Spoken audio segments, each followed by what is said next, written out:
Okay. Oh, wow. There's one thing that everybody's talking about these days. They are wondering, is the market going to crash? Is real estate going to crash? I definitely understand why folks are talking about this. I mean, it's been hot for the last couple of years, especially since COVID.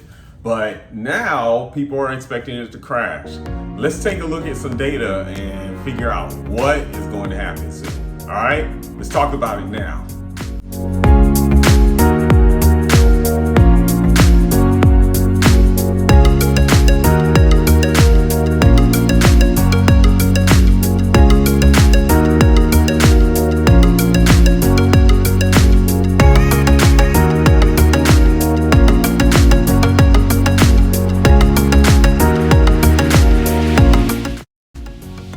Okay, so if you look here, I actually have the median sale price for homes. This is actually from the Case-Shiller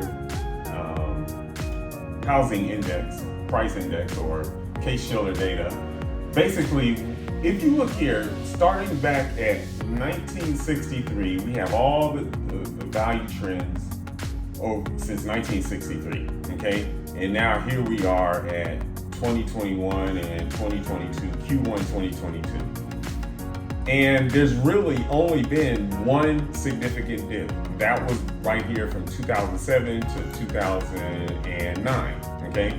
Now, of course, it's going to be bumpy, so it's never going to be a smooth. Prices never go smooth, go up smoothly. But you're going to have some bumps. You're going to have some, up and down, a little bit of that. But really, we only had one market crash since 2008. That crash was directly related to the mortgage industry. At the time, we had tons of mortgages that were toxic.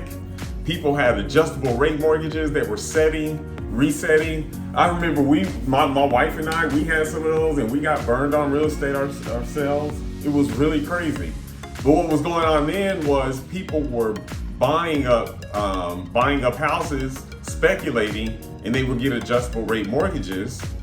And right around that time, a lot of those mortgages, their rates changed.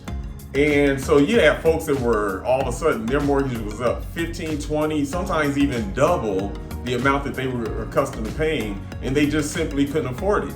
Now, before 2008, I mean, people have been doing that for maybe about 10 years prior to that. But before, because the values were going up so much, they were able to just sell their house and take the equity before the rate adjustment happened. But right in 2008, it just got really bad and things came crashing in. Of course, we had a glut of foreclosures, and of course, now everybody was hurt. It was doom and gloom. It was a really bad time. We still have a little bit of PTSD as it relates to that, and in our minds, we have this idea that when values go up all the time, there's going to be a time when they come back down. Well, that's not necessarily true.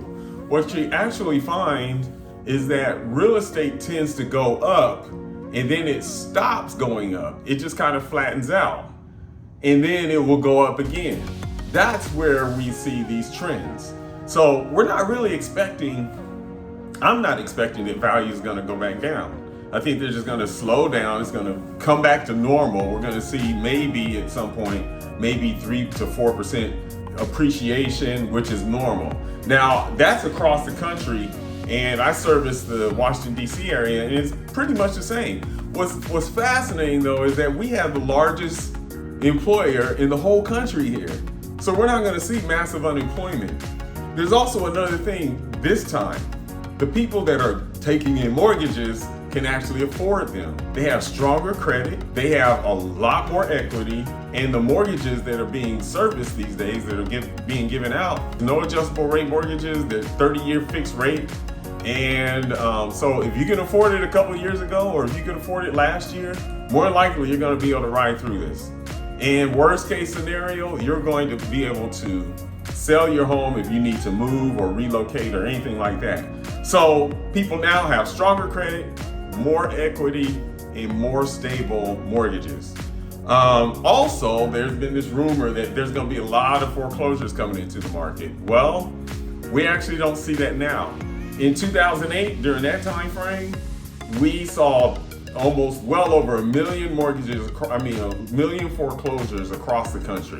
Nowadays, reports of maybe about 250,000 mortgages, and a lot of them are still not even hitting the market. So where we are with that is basically that means they're not going to glut the market or flood the market. And you know what's really crazy is that you almost kind of wish we could, because another factor we have is we have a shortage of inventory in this market.